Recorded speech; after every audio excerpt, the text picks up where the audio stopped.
La sensación de ganar en una competencia es increíblemente gratificante. Dar un esfuerzo sumamente notorio contra otras personas que se encuentran dando el mismo esfuerzo en busca del primer resultado y no llegar a la victoria, de alguna forma resulta frustrante. La idea de perder para algunas personas es simplemente inaceptable. Han invertido tanto tiempo, sudor y dedicación en la victoria que serían capaces de incluso hacer algo, digamos, adicional para ganar. Están dispuestos a dar tanto que incluso darían su reputación. Existen diferentes formas de hacer trampa y las personas ponen a prueba su creatividad cuando se trata de ganar ventaja en contra de sus rivales, en una forma que no se encuentra permitida dentro de las reglas del juego o competencia en la que se encuentran. Número 5. La maratón imposible. Bueno, hablando de creatividad para hacer trampa, déjame contarte sobre Rosie Ruiz.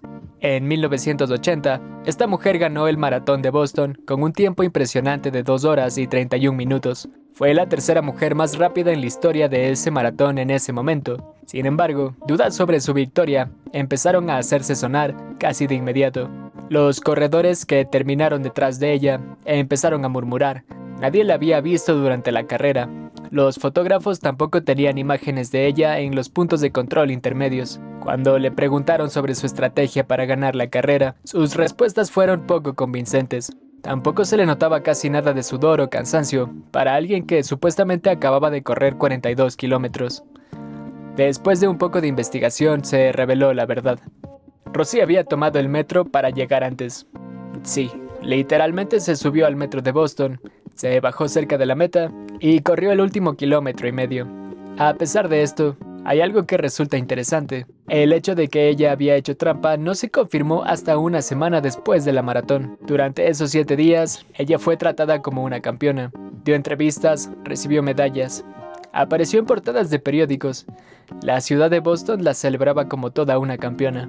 Rosie no era ninguna amateur con esto de las trampas. Esta no fue ni siquiera su primera vez. Meses antes, en el maratón de Nueva York, había hecho exactamente lo mismo. Nadie sospechó nada en ese momento, porque no quedó en primer lugar. Simplemente obtuvo un tiempo lo suficientemente bueno para calificar a Boston. Esto lo descubrieron porque un fotógrafo se acordó de haberla visto saliendo del metro en Nueva York. Comenzaron a atar cabos y toda su carrera de corredora de élite se desmoronó en cuestión de días. Lo más fascinante es que Rosie nunca realmente admitió la trampa. Incluso décadas después, seguía insistiendo en que había corrido legítimamente el maratón. Hasta el día de hoy es uno de los casos más infames de fraude deportivo de la historia.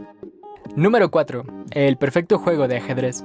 Ahora saltemos a un deporte un tanto diferente, el ajedrez. En 2006, un jugador búlgaro relativamente desconocido, llamado Borislav Ivanov, empezó a tener una racha de victorias que parecía imposible. Torneo tras torneo, derrotaba a grandes maestros con una precisión mecánica. Sus movimientos eran sospechosamente perfectos. El problema del ajedrez moderno es que existen programas de computadora que juegan mejor que cualquier humano. Stockfish, Komodo, AlphaZero. Este tipo de aplicaciones analizan millones de posiciones por segundo. Para que te des una idea, Magnus Carlsen, posiblemente el mejor jugador de la historia, tiene una similitud con programas de ajedrez de aproximadamente 80 a 85% en sus mejores partidas. Es casi inhumano sostener una precisión que se acerque a más del 95%. Los movimientos de Ivanov coincidían con las recomendaciones de estos programas con una precisión del 98%. Sin embargo, nadie lo descubrió durante sus partidas. Las organizaciones lo vigilaban como halcones, revisaban sus pertenencias antes y después de cada partida. Incluso había detectores de metales en algunos torneos. Nunca encontraron ningún dispositivo electrónico en su persona. La pregunta vendría a ser, ¿cómo lo hacía? La teoría más aceptada involucra a un cómplice en el público. Esta persona tenía una computadora con un programa de ajedrez corriendo, analizaba la posición del tablero y de alguna forma le comunicaba los mejores movimientos a Ivanov, tal vez con señales visuales sutiles, tal vez con vibraciones a través de algún dispositivo imposible de detectar. Todavía nadie lo sabe con certeza. Lo descubrieron porque los análisis estadísticos posteriores fueron devastadores. Varios grandes maestros presentaron quejas formales. Matemáticos y estadísticos analizaron sus partidas y concluyeron que era matemáticamente imposible jugar así de bien de forma consistente, siendo un humano. La Federación Internacional de Ajedrez eventualmente le impuso sanciones y prohibiciones, aunque el daño ya estaba hecho. Había ganado torneos, dinero en premios, puntos de rating, todo a base de trampas. Resulta inquietante pensar si es que otros lo están haciendo ahora mismo de una forma más sutil, lo suficiente para ganar ventaja, pero no tanto como para levantar sospechas de estadísticas. Número 3. El estudiante que nunca estudió. Cambiemos de deportes a algo que todos hemos experimentado, los exámenes. En 2011, un escándalo masivo sacudió al Servicio de Pruebas Educativas de Estados Unidos. Más de 40 maestros y administradores escolares en Atlanta fueron acusados de alterar supuestamente exámenes estandarizados. Lo impactante es que esto no sucedió en un año, sucedió durante 10 años. El sistema que ocupaban era brillante en su simplicidad. Después de que los estudiantes terminaban sus exámenes, los maestros organizaban reuniones de revisión. Se reunían en salones, cerraban las puertas con llave y con mucha dedicación cambiaban respuestas incorrectas por correctas en las hojas de respuesta de los estudiantes. Las escuelas mostraban mejoras milagrosas en los resultados año tras año. Los directores recibían bonos sustanciales por el progreso académico. Los maestros eran celebrados como ejemplos de excelencia educativa. Los políticos locales presumían sobre la efectividad de sus programas de forma educativa. El Distrito Escolar de Atlanta era visto como un modelo a seguir a nivel nacional. Todo esto era una mentira. Los descubrieron porque los patrones estadísticos se volvieron difíciles de ignorar. Demasiados estudiantes de bajo rendimiento histórico, súbitamente obteniendo calificaciones perfectas o casi perfectas. Patrones de respuestas idénticos entre múltiples estudiantes que supuestamente trabajaban de forma independiente. Marcas de borrador anormales y excesivas en las hojas de respuesta cuando las analizaron con luz especial. Un análisis forense detalló que en algunas escuelas, más del 80% de las hojas de respuesta mostraban evidencia clara de alteración. En algunos salones, absolutamente todas las hojas habían sido modificadas. El caso no fue de un maestro actuando solo, fue algo sistemático. Había presión desde arriba, los directores presionaban a los maestros, el superintendente presionaba a los directores. Todo el sistema había sido corrompido por la obsesión con los números y las métricas de rendimiento. Esto afectó a los estudiantes. Creían estar listos para el siguiente nivel escolar, cuando en realidad no dominaban conceptos básicos. Niños promovidos a grados superiores, sin las habilidades necesarias. Una generación completa de estudiantes en Atlanta engañados por un sistema que supuestamente debía educarlos y prepararlos para su futuro. Durante una década entera, nadie en posición de autoridad dijo nada. Algunos maestros que se negaron a participar fueron presionados, amenazados con perder sus trabajos. Algunos fueron directamente despedidos.